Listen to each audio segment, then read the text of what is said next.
to a Seder on Passover night.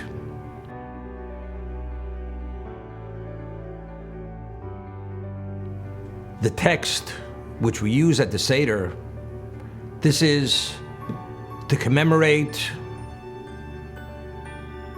the redemption from Egypt. We went from slavery, from bondage to freedom. This was the launching moment, which we were launched to arrive at Sinai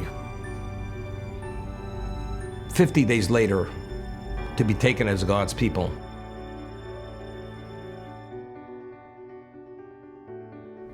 And this is the theme and the mood of the Seder.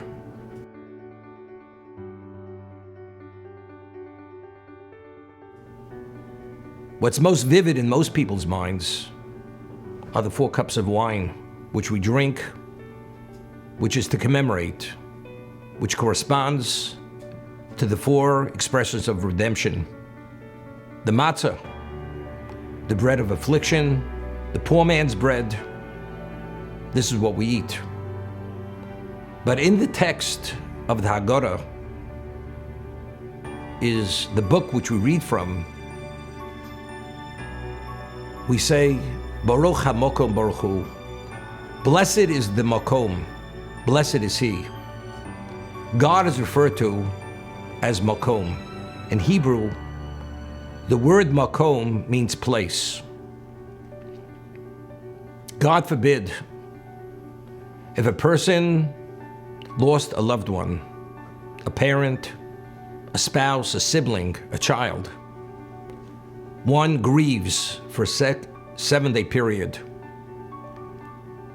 And people who visit the mourner at his home, at their home, in this context of grief, when they leave, they console the mourner.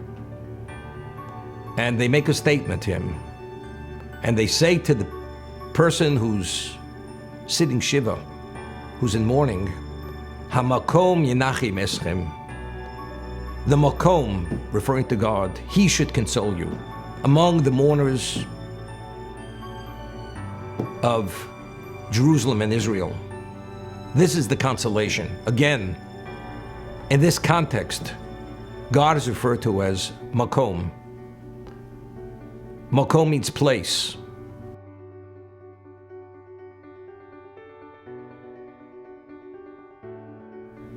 Why is God referred to as the location, the place? So the Midrash tells us, I will first say it in the Hebrew, Ein ha'olam makomo. The world is not God's location, Elohu makomo shel olam, but rather, God is the world's location. What does this mean? The world is not God's location, but he is the location of existence. The world itself, as vast as it may be, is finite.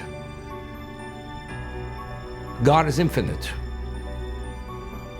An infinite being cannot be limited or confined to something which is finite. Therefore, the world is not his location. So what is the meaning? But he is the location of existence.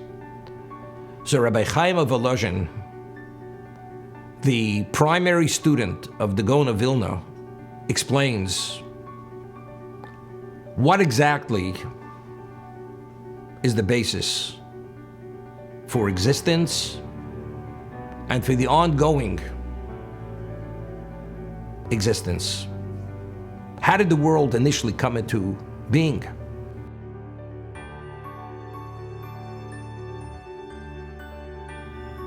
If you read the narrative of creation, which starts with the book of Genesis, God said, "Let there be." And God, over a 6-day period, said, "Let it be." And as he said, "Let it be," or "It shall be," existence came into being. There was a manifestation. There were energies that were released by God, which manifested themselves into the physicality, into the very detailed, refined existence which we see today, which the genius in the smallest detail of creation, science as we advance has discovered is unfathomable. That's the profoundness of the smallest detail.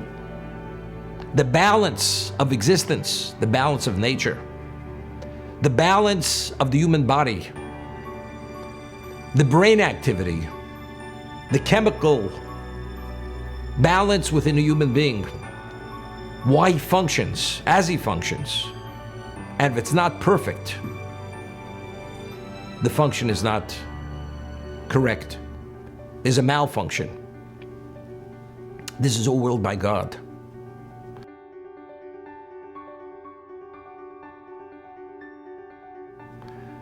He explains what is the meaning of a location. A location has a capacity to contain. So just as a location that contains, to the degree that it contains, it's based on its capacity. The basis for why the world exists. Why does the world exist? Because God wills its existence. So God is the basis for existence. But he says even more so, the location exists. For instance, a table. You have a tabletop. Based on the dimension of the tabletop, it can contain so much and no more than that. But the table pre-exists whatever you may put on the tabletop. God is the basis for the table. He's the basis for everything. First, it has to come into being, then its function and its ongoing function. This is the meaning God is the Makom. So it's not God created the world in the past, but rather, creation is an ongoing process. He continuously wills, as initially at the very beginning, at the moment of ex nihilo, when nothing preceded existence. And by saying, let it be, it came into being. Thousands of years later, God continues to say, let it be. And because he says, let it be, and continue to be, therefore the world continues to be as it is. If God should cease willing it should be, the word would revert back to pre-existence, which is pre-ex nihilo, and therefore there would be nothing. That's why God is referred to as Makom. Baruch ha-Makom Baruch Hu. Blessed is the location, the Makom. God is the all-encompassing, the omnipotent, but more than omnipotent. He is the source and the basis. And it's interesting. We say in the daily prayers, HaMachadesh b'tuvo b'chol yom tamid ma'aseh v'reishis. God renews every day through his goodness the act of creation. It's an ongoing renewal of creation every moment. So it's not something of the past, but it's something of the present and of the future. Understanding this and appreciating this will make a profound difference in our lives. It's something that should be shared with your family and your friend and your colleague.